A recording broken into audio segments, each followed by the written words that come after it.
Hello दर्शकों, आप सभी के चरणों में कोटि कोटि प्रणाम हो। मेरा प्रणाम स्वीकार हो।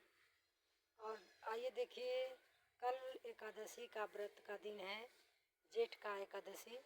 जो बहनें भुगती हैं वो लोग ज़रूर बताएंगी मुझे कमेंट करके, क्योंकि मुझे भी रखना है एकादशी का व्रत कल। इसलिए आज साफ़ सफाई घर का हुआ है। देखिए, पोता लिपा गया है, मट्टी से पोताया है। आज गुरुवार था ना, इसलिए गोबर नहीं डाला गया है, गोबर से नहीं पोताया गया है। घर में पोछा मारा गया है और अंदर जो टाइल्स लगी है उसमें पोछा मारा गया है। और जो खाली है उसमें गोबर से पहले लिपते थे लोग, मगर इस आज के दिन मट्टी से पोती गई है, इसलिए साफ दिख नहीं रहा है। देखिए, यही पूजा घर है भगवान का। इसी जगह कल पूजा करेंगे दोस्तों।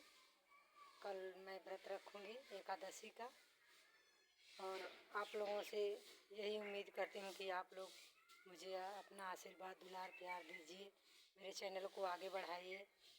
और जिसको जिसको जो गाना सुनना है आप लोग कमेंट में बता सकते हैं कि किन दीदी को और किन भैया को कौन सा गाना सुनना है, तो मैं सुना सकती हूँ। आप लोग जो कमेंट में बताएंगे तो आइए सुनिए, एक छोटा सा एक प्यारा सा चुटकुला गीत आप लोगों के लिए सामने प्रस्तुत करने जा रही हूँ। जो भी त्रुटियाँ होगी आप लोग क्षमा करना, और मेरी इस गीत को ज़्यादा से ज़्यादा आप लोग सपोर्ट करें। अगर यदि ये गीत आप लोगों को पसंद आए तो, क्योंकि मैं बहुत मेहनत करती हूँ, अपनी कीमती समय आप लोगों के लिए निकाल करके गाना गाकर आप लोगों को सुनाती हूँ, आनंदित समय देती हूँ। इसलिए प्यारे दर्शकों, आप सभी से निवेदन है कि आप लोग मुझे सपोर्ट करें और मेरे चैनल को आगे बढ़ाएं, ताकि मेरी उम्मीद की किरण जागी रहे और मुझे निराश ना होना पड़े। मेरे दिल टूट जाते हैं जब आप लोग मुझे नहीं लाइक करते, शेयर नहीं करते हैं, इग्नोर कर देते हैं, मेरे वीडियो को नहीं देखते हैं अच्छे से। आखिर क्या मैं अच्छे कपड़े, अच्छे मेकअप करके नहीं बनाती, इसलिए आखिर गंदे संदे वीडियो नहीं डालती, इसलिए आप लोग मुझे सपोर्ट नहीं कर रहे हैं। क्यों नहीं सपोर्ट कर रहे हैं, आखिर क्यों? आप लोगों से मैं पूछना चाहती हूँ। आप लोग मुझे सपोर्ट कीजिए, मेरे चैनल को फॉलो कीजिए, सब्सक्राइबर कीजिए और मुझे सपोर्ट कीजिए मेरे दोस्तों। आप लोगों के सहारे मेरी नैया है, मेरी नैया को पार लगाइए आप लोग। तो आइए सुनिए इस चुटकुला गीत को। के मोर बोवे आगड़ी हो, के मोर बोवे बागड़ी, के मोर बोवे आगड़ी हो, के मोर बोवे बागड़ी, छाया लवर गड़ी, कावानर गड़ी, बनवा बोवे भाग कटोइयावा, कावानर गड़ी। के मोर बोवे आगड़ी हो, के मोर बोवे बागड़ी, कावानर गड़ी, बनवा बोवे भाग कटोइयावा, कावानर गड़ी।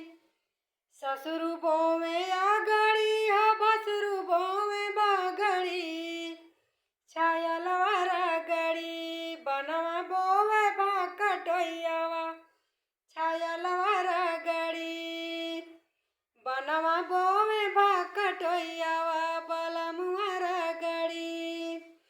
के मोर सींचे आगड़ी हो, के मोर सींचे बागड़ी, कावानर गड़ी, बनवा सींचे भाग कटोइयावा, कावानर गड़ी, बनवा सींचे भाग कटोइयावा, कावानर गड़ी।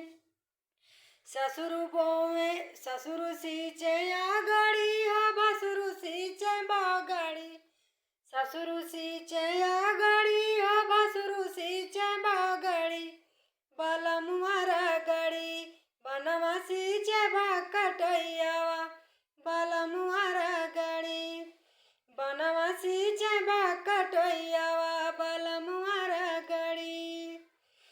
के मोर सोहे आगड़ी हो, के मोर सोहे बागड़ी, के मोर सोहे आगड़ी हो, के मोर सोहे बागड़ी, कावानर गड़ी, है कावानर गड़ी, बनवा सींचे भाग कटोइयावा, कावानर